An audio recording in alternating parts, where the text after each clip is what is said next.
morning, Facebook and YouTube subscribers. Good morning. Today is December 2nd. Is it the second or the third? Today, yep, December the 2nd, last month of the year of 2013. I'm glad when this year is over. Thank the Lord. Less than 30 days left. And in 2013, I'm looking forward to starting off a brand new day and brand new year in 2014. Hopefully, a new life. I'm sitting here in this apartment. It's freezing cold in here. That's why I have some clothes on today. Just got up, turned the heat on so it can warm up a little bit. And I'm having me a nice hot cup of coffee to warm me up. Anyway, had a conversation with a few people on Facebook about the city we all love so much here in Atlanta. People, the guys, the lifestyle, the clubs, the scene. And I kind of view the Atlanta black gay scene can be kind of treacherous and negative. I find that these guys have a lot of issues here, and it's difficult to befriend and date or even have relationships with a lot of these guys because they have so many issues so many negative issues that they've allowed into their lives. And some people feel I'm not being fair to most of the black gay guys in Atlanta. Well, all I can say is I've been here since 1989, and living here, I've dealt with thousands of people, and I just seem to keep running into the same situation. I don't care how much money they make. I don't care how educated they are. It doesn't even matter their age. I just find a lot of guys become very, and I'm trying to think of a better word to use, but the only word I can think about is bitter. Become bitter and angry. Why? I mean, they're unhappy. And, you can only get so much out of going to clubs, wearing expensive clothes, and chasing behind individuals when you begin to see that life is not rewarding you and it's kind of boring. So a lot of people then throw themselves into work like I did when I had the construction company. I threw myself into work from sun up to sundown just to, not deal with the issues of being a black gay man. And I think I have a lot of friends who do the same thing. They work their butts off from sun up to sundown, 2 and 3 jobs, because they just don't want to deal with the issues of who we are. And see, I feel differently now. I think that you have to deal with these issues. You have to talk about these issues. You have to confront people who are negative in your life. And I think that's what it boils down to. I have a lot of friends who are extremely negative in my life that I had to really get rid of. They didn't have anything nice to say about anything, nothing. It was just, everything was just negative, negative, negative. And that began to reflect in my life because their negative opinions began to have influence on my opinions about things and situations.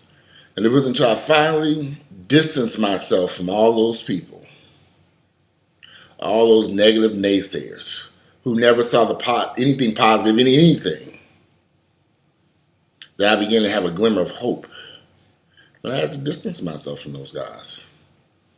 And when I say distance yourself, I don't even speak to any of them anymore. I don't know their phone numbers. I don't even know where they're living at. And some of these people I knew almost 20 years. I had to let them go. They were bitter, nasty, mean, not happy people. You go to a party or a function and just sit there and talk about everybody and just say some of the most derogatory comments about people that they've never even met. I'd be like, do you know this person? No, I don't know. I can't stand that bitch any damn way. How can you stand somebody that you don't even know? How can you not stand somebody that you've never met or talked to? But that's how it is here. And then some people may say, well, Walter, everybody isn't like that. But all I can say is this is what I've encountered since living here since 1989. From the day I got here, this problem existed. And it's going to continue to exist even when I leave here. And we know what the problem, we know what the problem is, a lack of love in our community. We don't love each other. We just don't. We despise each other. I can't stand that fag.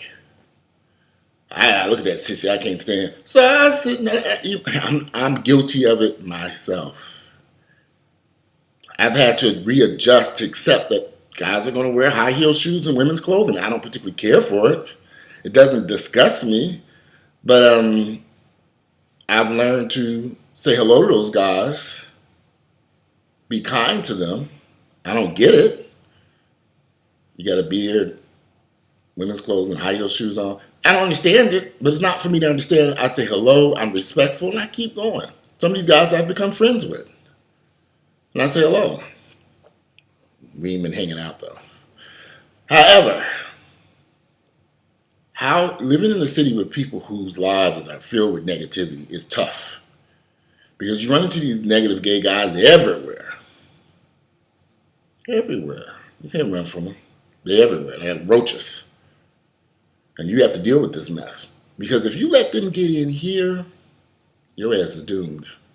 If you let these negative black gay men get into your head and destroy you, you'll be lost. And it takes a strong individual to know how to fight back against negativity in the black gay community. You have to fight back. They'll tear you apart. I've had so much criticism over the years. I could tell you some stories.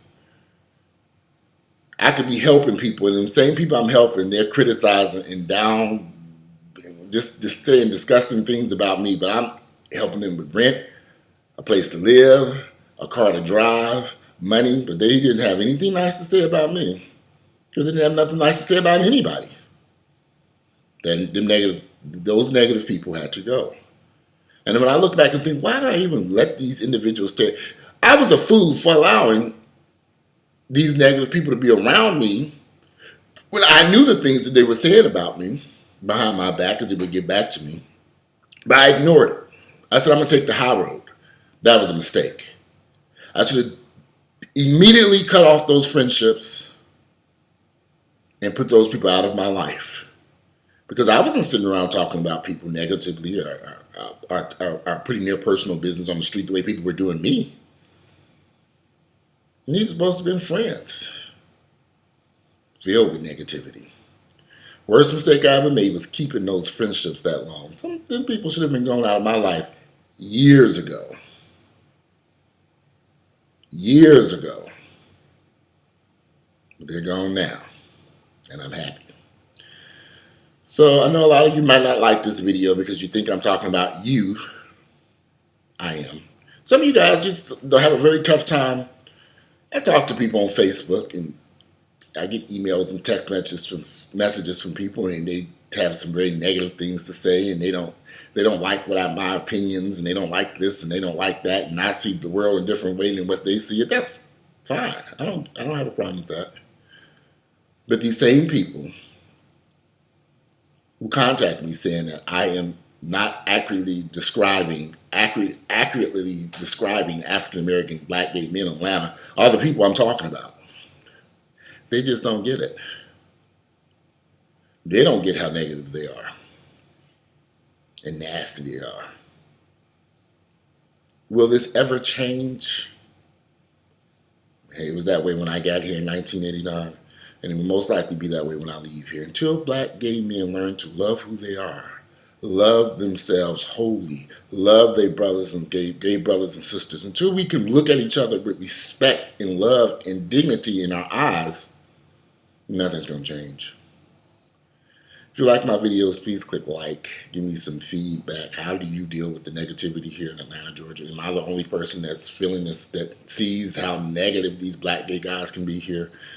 Give me some feedback. Give me some thoughts. I want to hear you guys' opinion. Today is Monday. It's a new week. Get out there and enjoy life. I'm trying to cook breakfast and head to the gym. Got a long day. You guys have a great day. I'm out of here. Bye.